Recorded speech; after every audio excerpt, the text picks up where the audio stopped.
nerds, Gleemax here, and today we're looking at the top 5 commanders from the plane of Innistrad. For clarification, I am covering legendary creatures from the plane. This means cards originally printed in commander sets but are clearly from the plane of Innistrad can make the list. This video is a request from Bruno Salvatore in my comments section. I don't have a Patreon or anything like that, but he wanted a list and I needed a topic idea. Remember to like the video if you liked it, leave a comment suggesting what topics you would like to see in the future, and subscribe for future videos. Let's begin. We'll start with an honorable mention. Tovolar, Dire Overlord, and Tovolar, the Midnight Scourge. Tovolar is a 3/3 human werewolf for 1 red-green. It's a legendary creature human werewolf with whenever a wolf or werewolf you control deals combat damage to a player, draw a card. At the beginning of your upkeep, if you control 3 or more wolves and or werewolves, it becomes night. Then transform any number of human werewolves you control. The backside being Tovolar, Midnight Scourge, a 4/4 legendary creature werewolf. Whenever a wolf or werewolf you control deals combat damage to a player, draw a card, and pay X, green, and red, and target wolf or werewolf you control gets +X/+O and gains trample until end of turn with Nightbound. This is the red-green werewolf commander. No, Ulrich, you don't count. Bad.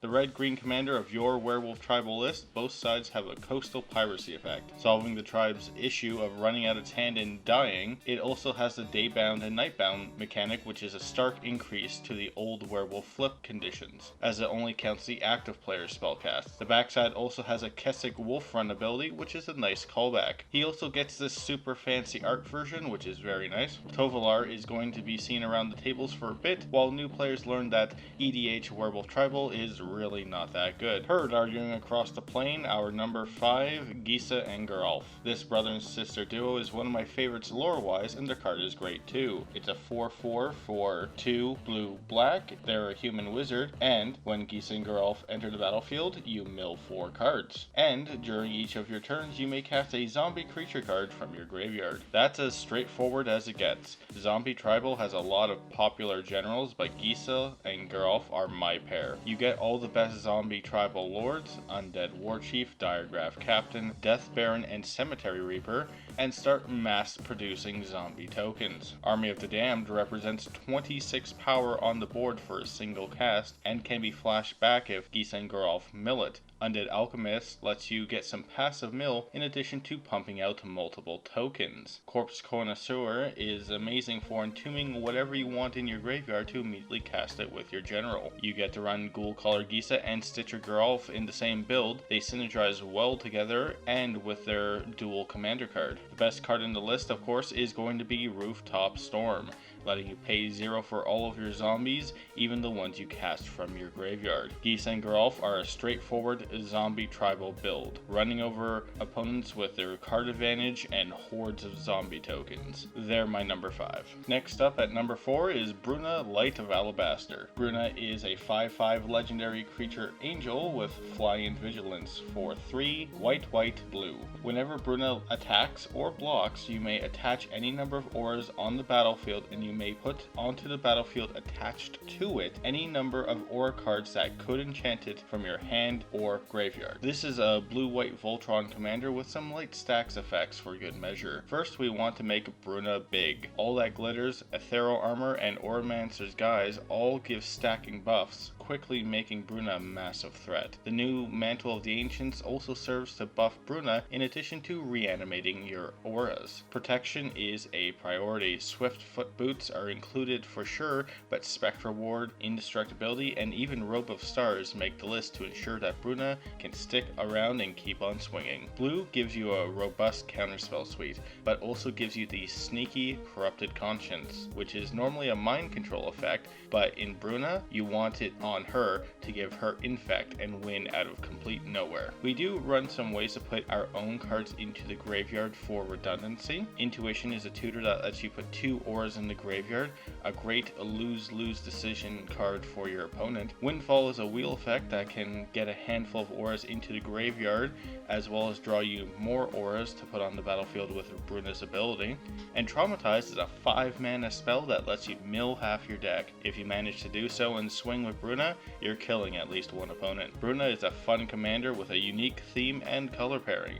She's one of Innistrad's Powerpuff Girls and makes my number 4 for the list. Number 3 is a Precon commander, Jeleva, Nephalia Scourge. Nephalia is a placed on Innistrad. It has a skull, birds, and fat guys. Jeleva, Nephalia Scourge, is a 1/3 flying vampire wizard for 1 blue, black, red. When Jeleva enters the battlefield, each player exiles the top X cards of their library, where X is the amount of mana you spent to cast her. Note this does include commander tax, so the first time is 4, the second time is 6, and so on and so forth. Whenever Jeleva attacks, you may cast an instant or sorcery spell exiled with it without paying its mana cost. Jeleva has multiple different deck building options, such as making infinite mana and milling out opponents with her enter the battlefield ability, but I like her in a big spells list. Big spells are like Army of the Damned or Cruel Ultimatum or Expropriate. Big splashy spells which cost a lot of mana that you cast for free with her attack trigger. A big component of this is manipulating the top of your deck. Brainstorm is great for this as it lets you draw additional cards and put cards back on top of your library, guaranteeing you'll hit something good. Ponder, Serum Visions, and Preordain are all decent as well, but nothing beats Mystical Tutor. For 1 mana you can grab any instant or sorcery and then you can cast it with Jeleva as it puts it on the top of your deck. This gives your deck a very toolboxy nature.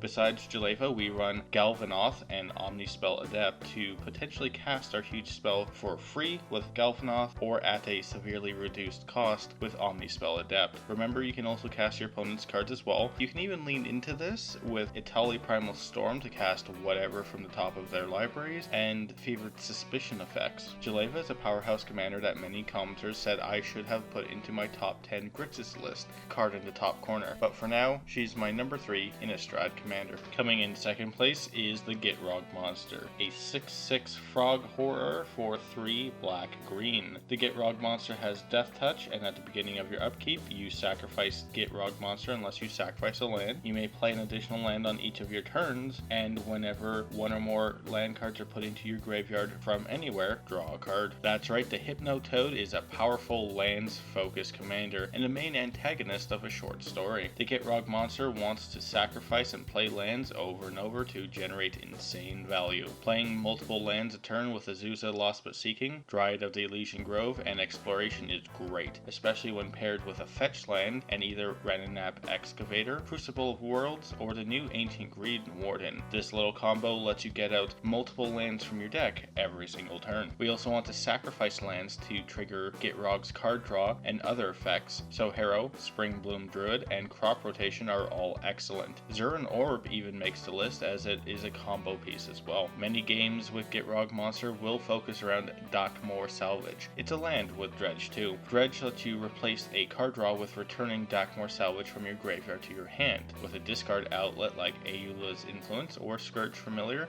we can enter some infinite loops so long as we can discard an Eldrazi Titan to constantly put our graveyard back into our deck. Even without the infinite loops, we can end games with some huge effects. Avenger of Zendikar, Worm Harvest, Rampaging Baloths, Scute Swarm, all generate ridiculous board states that can easily run over opponents. Having Gitrog out and resolving an effect like Reshape the Earth or Escape Shift is so much fun. Gitrog is a powerful commander with deep, complex gameplay, as well as some silly over-the-top effects. He's a phenomenal second place. Our final commander is the literal granddaddy of vampires himself, Edgar Markov, a 4/4 vampire knight for 3 red, white, black. He has the Eminence ability, meaning whenever you cast another vampire spell, if Edgar Markov is in the command zone or on the battlefield, you create a 1/1 black vampire creature token. Edgar himself has First Strike and Haste, as well as whenever he attacks, you put a +1/+1 counter on each vampire you control. That's right, the guy who started vampirism on the plane of Innistrad. This guy generates insane value even when sitting at home in the command zone. Every single vampire you play comes with a friend. With Edgar being in red, white, black, we get access to all the vampire lords such as Stromkirk Captain or Legion Lieutenant. And that's just the start. The vampires quickly grow out of control with Rakish Heir, Cordial Vampire, and Indulgent Aristocrat quickly amassing +1/+1 counters on your team. I'd even run Cathar's Crusade as well to ensure that even your tokens are huge threats. Sanctum Phantom Seeker gives you a Hellrider-like effect that not only hurts each opponent, but gives you life as well. Then there's Captivating Vampire, which makes use of all the tokens Edgar Markov gives you by letting you permanently steal any creature on the battlefield and make them a vampire as well. He's also a lord, so he'll give them +1/+1. White is surprisingly not useless in the deck with Mavrin Fane Dusk Apostle, which lets you make 1/1 lifelinking vampire tokens whenever you attack, and Mirror Entity, which lets you just straight up win on a board state where you can swing with your entire army. I think the best part about Edgar Markov is simply that I can't list all the cool and unique vampire tech that you can put in your list. Vampires is such a huge tribe in Magic the Gathering that you can legitimately run obscure or older vampires and still do very well. Edgar Markov is one of the few decks I've honestly considered doing a full deck tech on. If you would like to see that, let me know. Alright nerds, that's it for today. What Innistrad Commander is your favorite? Did it make the list? Let me know down in the comments. Remember to leave a suggestion for the next video topic, like the video if you liked it, and subscribe for future content. Thanks nerds.